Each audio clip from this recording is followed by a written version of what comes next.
back to Humane Architecture here in downtown Honolulu on a rather gloomy, sort of pre-Christmassy early afternoon here on a Tuesday.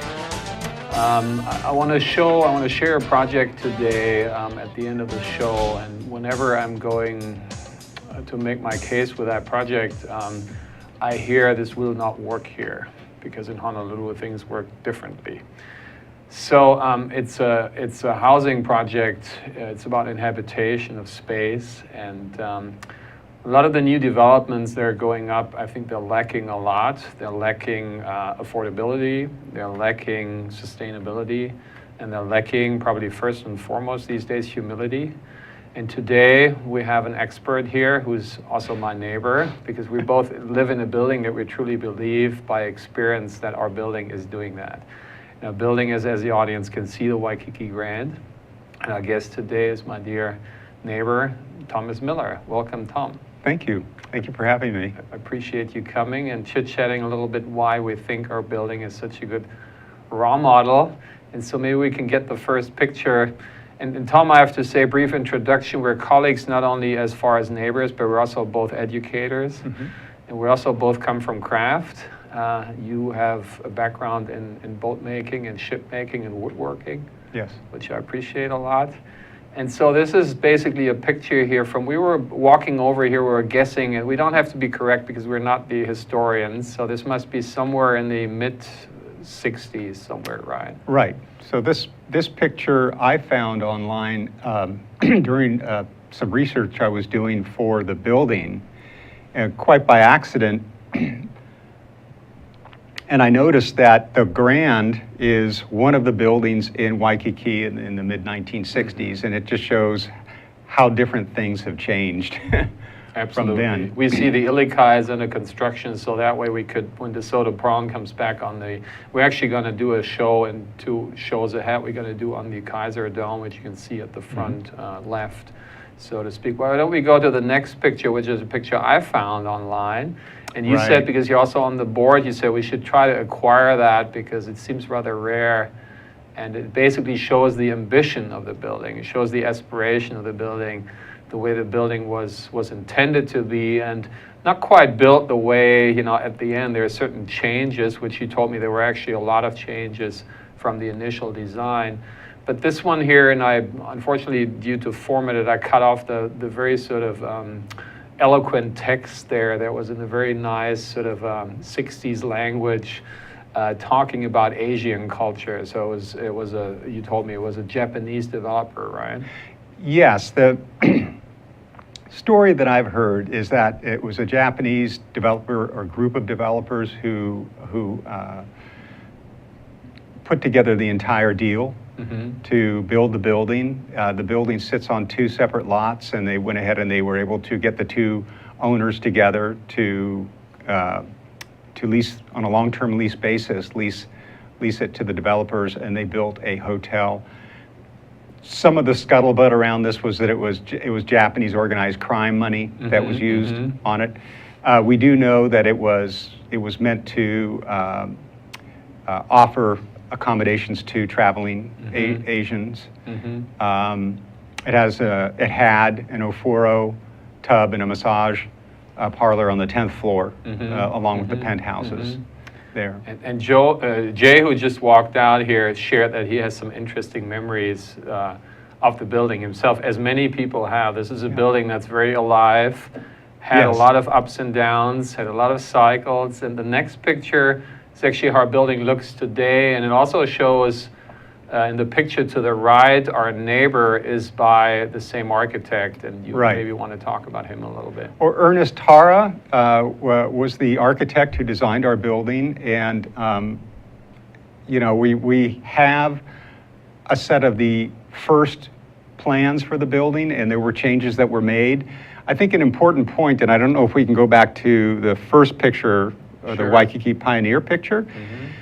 If you can look through in that picture, you can see the Waikiki Grand way over near the wall. You can kind of see the wall there, and you can see the Grand there. And of course, the Park Shore doesn't exist or any of the other hotel towers there. There's just the Grand.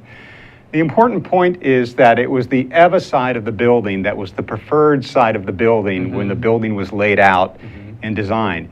Today, of course, that part of the building is blocked in terms of its view and all of nature and everything. And it's the Diamond Head side of the building that has a view that cannot be blocked. But it's important to point out that's why our pool is on that side, and the penthouse lanais are on that side. All of that for that. Originally, there were going to be balconies on the Lemon Road side, and they changed that. They put the walkways on that there. Lots of different, these developers had a lot of different ideas. They were going to originally call it the Kapahulu Hotel, and that's what's on the plans. It says Kapahulu Hotel. At one point, a set of our plans says Diamond Head Palms with a question mark. And then at some point, they decided Waikiki Grand, and it's stuck. And memorizing picture 3, people would probably say, well, what's so special about the building? And this is sort of a rather, I guess, touchy point, and we don't want to do discredit to the architect, especially me from a collegial point of view, being an architect himself. But let's just be brave and say maybe the building on the surface and what we see isn't maybe the most beautiful building. Although it's 50 years old, we just had our 50th anniversary party, so it should be on the register. But let's go inside of the building and let's share with the audience why we think it is such an incredible role model. So learning from the past, we could basically learn something for the future. And this is our lobby here, pretty much, when we walk in. It's an open lobby, and it's always been an open lobby. Where you see the gentleman sitting in that chair there, and those chairs, that originally was a pond with a waterfall as built. That's how it was done. And then at some point that was taken out. There was a bar there for a few years. There was some kind of a alcohol and a bar there. But it's always been an open lobby, and it's one of the strengths of the building. And this is something that I can now speak as someone who was looking at other properties to be involved with, to live at. And it's the fact that with an open lobby and with a staff at the front desk, it becomes the kernel of a community. And you just don't see that in a lot of buildings, a lot of condominiums or even hotels. It's all very, I don't know what the word is, sterile. Actually, that's a good word for it, sterile. And the opposite of that is what we see right here. This is actually last week. This was the kickoff of Thanksgiving. Terry, our manager, thank you, Terry, has thrown this party, which was basically Joe at the piano, and it was Tom, and it was pie by Terry, and we were all hanging out there and chit-chatting and enjoying, and the lady was singing. And this is all rather improvised. This isn't really like a big, staged event. That, I mean, the pies and the drinks, thanks to Terry, but it's relatively low key, and it's spontaneous. And I call this actually our communal collective living room, because our units per se, because they were hotel rooms, they're in the range of 230 to 300 square feet. So they're rather tiny. So when you want to be private, you're in your room. But if you want to be social, you basically go out in the living room, which we all share, and then communicate with each other. We run into each other in various spots. But the lobby, and especially having the front desk staff there, that's a stable staff. They're a different company that runs our front desk for the hotel. But they're there, and we know them, and they get to know everybody, and it kind of makes things flow. And people look after each other because of that. So if you haven't seen someone for a few days for whatever reason, that becomes kind of an issue. Have you seen so-and-so, and are they okay, or where are they? And so. And we have a seasonal picture here, number 7. And this is, again, this in many hotels where basically you say, okay, the management somehow brings in the ornaments and the Christmas decoration. But this is our former manager's childhood or stuff he had built for his children. And the tree was always decorated by my direct neighbor Wanda. She came down and decorated the tree. So this is not commissioned out, outsourced. That's right. And this is not a commercial enterprise to lure people somehow. This is a communal effort, as everything in the building. It's one of only 2 buildings I've seen in Waikiki, or 2 hotels I've seen in Waikiki, that does any kind of Christmas decorations or holidays, happy holidays decorations at all. And you already talked, picture 8 and 9 is our courtyard, so to speak, which has the pool. Right. This is must have been somewhere in the 80s, as you can tell by the cars. This is 1987, this picture was taken, and at the time, Jack in the Box was in what is today Teddy's space, so there was a restaurant there. And but again, you've seen that everything has been built up already, and you can see that with the parking, kind of the parking on that one side with the other lot and everything. But And I call this here the jungle courtyard, although it's a little bit of a stretch because you just told me before the show. We have one really mature tree that's a little bit endangered, so we're hoping and wishing the best for our tree because it really makes. But we also got the pool landscaping redone recently, so we're kind of, Right. There's an attempt to re-jungle that.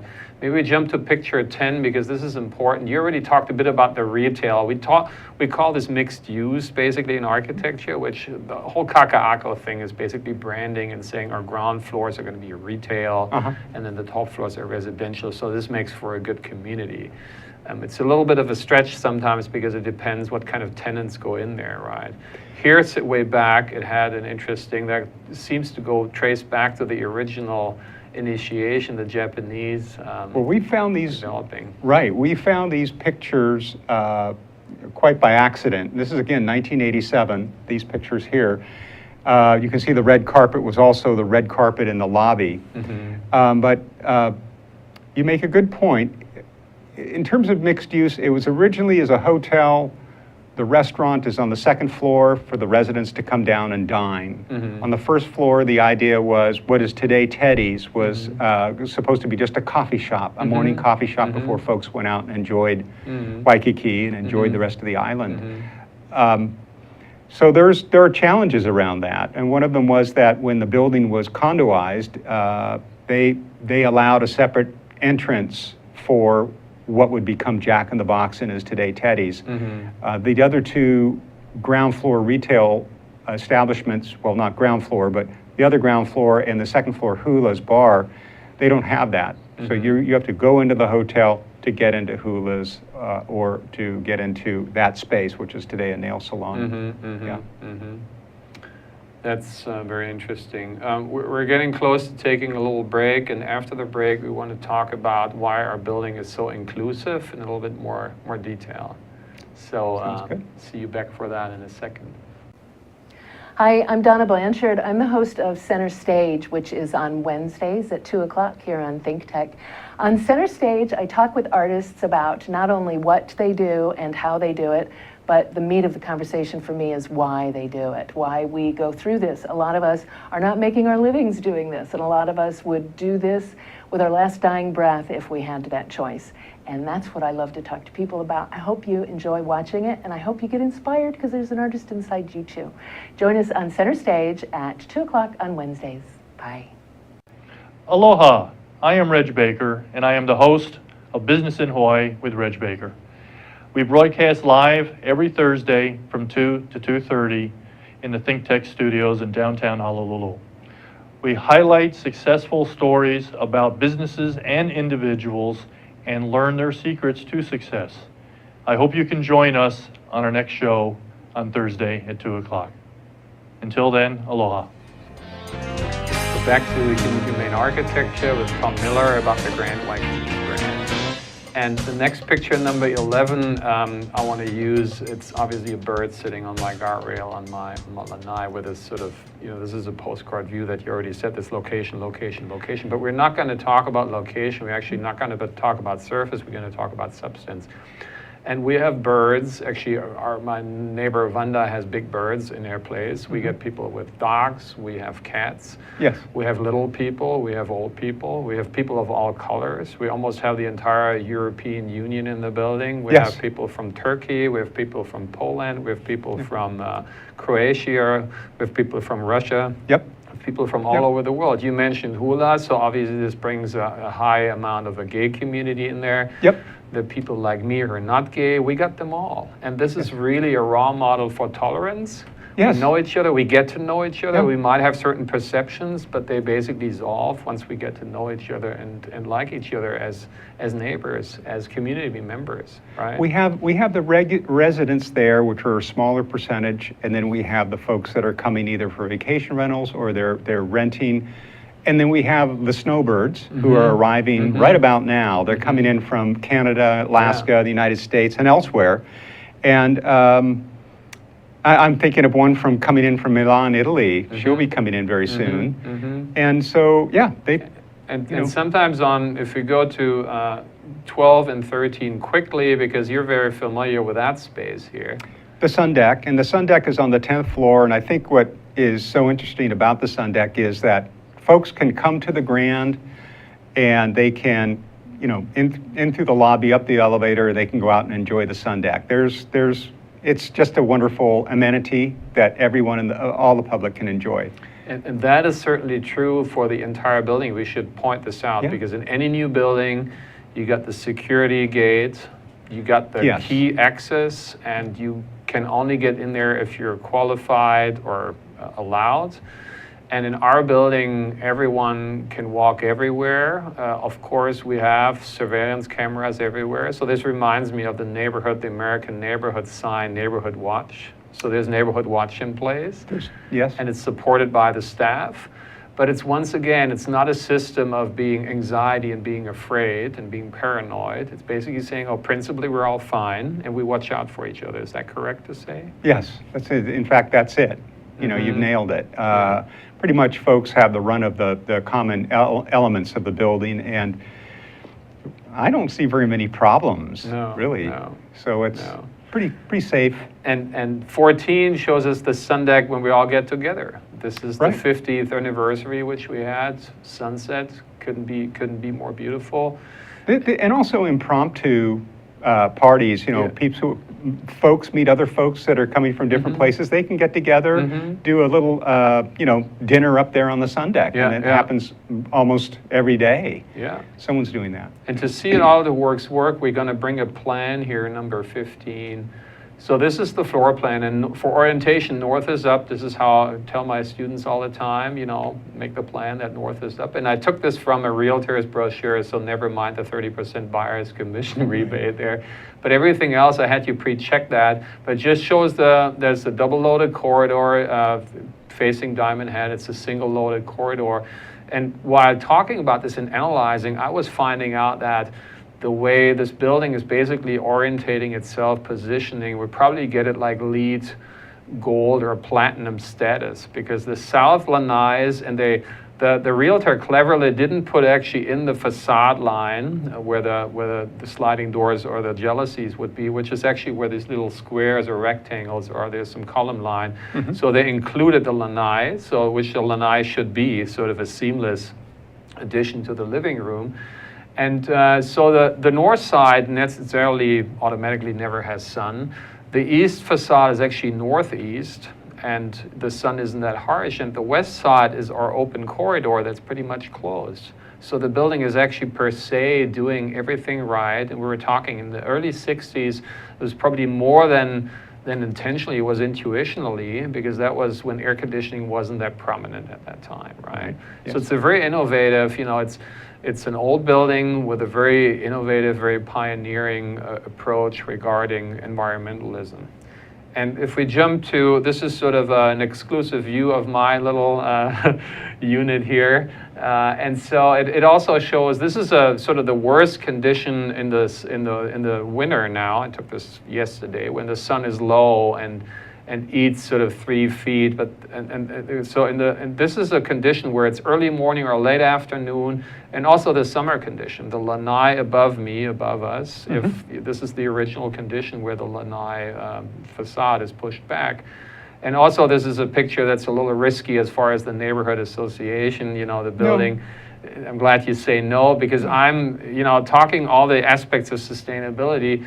I'm not throwing my shirts into the dryer, because the dryers are the biggest energy hogs, but I let them dry. They're only going to be up there for 2 hours, and they're going to be down again. So we're actually practicing sustainability quite a bit. An important point I just want to make is that the folks, the building was condoed in the late 1970s, and so the inside of the units are really the control of the owners. And so while we do have house rules that govern things that might be on a lanai from the standpoint of trying to make the building look like a hotel, there's a lot of latitude around that. So we have folks who put bicycles on the lanais, or they might. Like I did, and you're a dedicated bicyclist, by the way. Yeah, and which, so when we get to the next picture, we should also say we have a half-submerged parking garage, but the stalls are so limited that not everyone has one. So that's also encouraging other means of transportation. That's right. We have 31 stalls for the 170 rooms and what would be technically five commercial businesses, only really 3 at this point. Yeah, that's right. I want to spend a couple minutes to go over the next 4 slides. So number 19 is that publication of ours, my family, Ohana's architectural business, and it's my dad's birthday today, so happy birthday again, Dad. And so this approach of inclusivity, which you can see from these icons, that everything you do in your daily life, buying your groceries, in best case, if we get that mart back, walking everything and talking together is actually what sustainability is and what it gravitates around. And so the next page is a project I'm proposing with the emerging generations of architects, which to the very left, to not continue to what I call the Mumuization of architecture, where we put these big, clunky, clumsy skirts on buildings that hermeticize the building. And love your term, I will borrow it forever and always give you the copyright, warehouse people, you once said, and ever since it's sticking with me. But basically do a building on the right side of the middle of that page here, to go back to this way we used to live, in a more easy breezy way, where we just built the building with as much as we need and not more. And we're actually going to dedicate the next show to it, to talk about that more technically, because we're developing this with the concrete industry. But this is a floor plan here that shows very much that the units are much like ours. They're pie-shaped. And through that circular orientation, we try to bring the courtyard in the middle. So this is an open courtyard, and it's vegetated. And it's like a street. And then we try to make the staircases better than ours. I run the staircase every day as part of my cardio, and it's not the most pleasant one, the internal one to run. So we try to have an outdoor exposed staircase, put a communal kitchen there that people can get together. So we're not saying our building is already perfected, and again, it's half a century old, but it has the main parts that makes a community. Our building surprisingly has, and that's what little people or few people basically know, right? Right. Yeah. And I want to make the picture number 22 hopefully gets you exciting, because this is starting to show, and we've got to continue to develop this. And I would love to have you in for a review, by the way, which you find out now in front of the camera, to talk to us as a team, because we're developing this further, because you have this sort of interest in minimal living and in multifunctional space and things that sort of can pop up and fold back, right?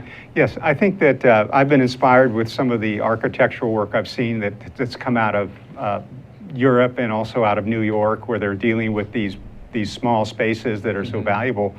And it so happens to be that our building has that issue. These are small rooms, and now that they're privately owned, for folks who want to get as much out of a small space as possible, it does kind of harken back to my experience with boats and yachts, what we call it the accommodation. And the whole idea is a piece of space has to have many uses. And so take the analogy of the hull. Now we're dealing with the small space inside, a living space. What are the many things you can do with it? So multifunction, multi-purpose. Right. So at a certain time where everything else is sort of flipped back, it's basically a big dining room. And at a certain time, it converts into a sleeping place. Right. At a certain time, it converts into a working place.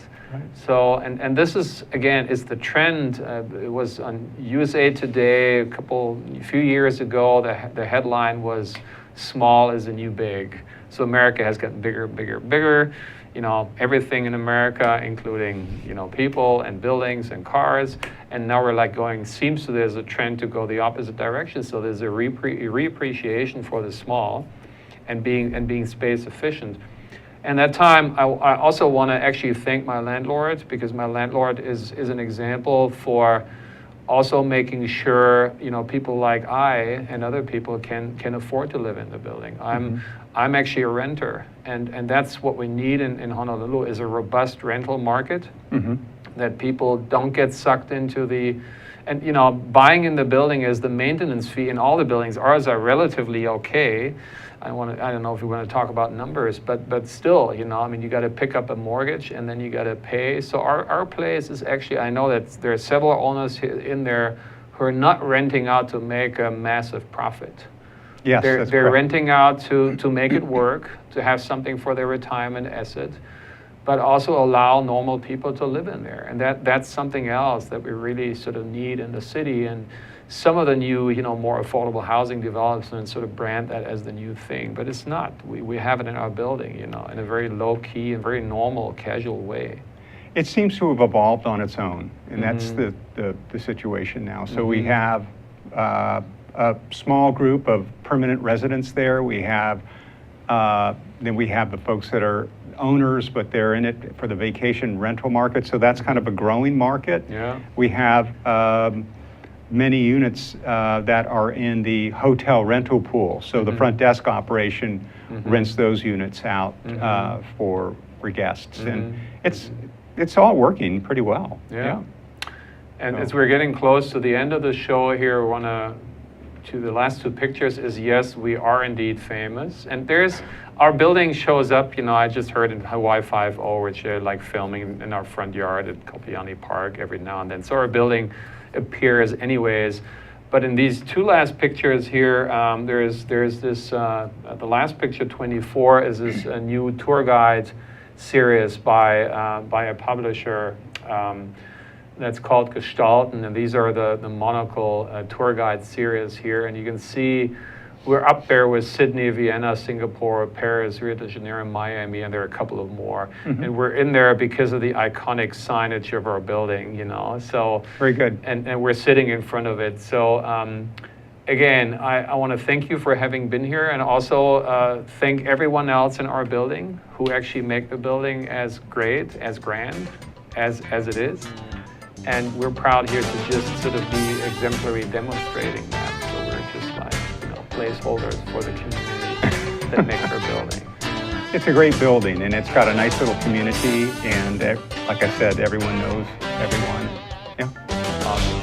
Thanks for sharing that, and hope to see you all back for Humane Architecture next week, where we're actually going to talk about more the building that the brand inspired. So thank you very much.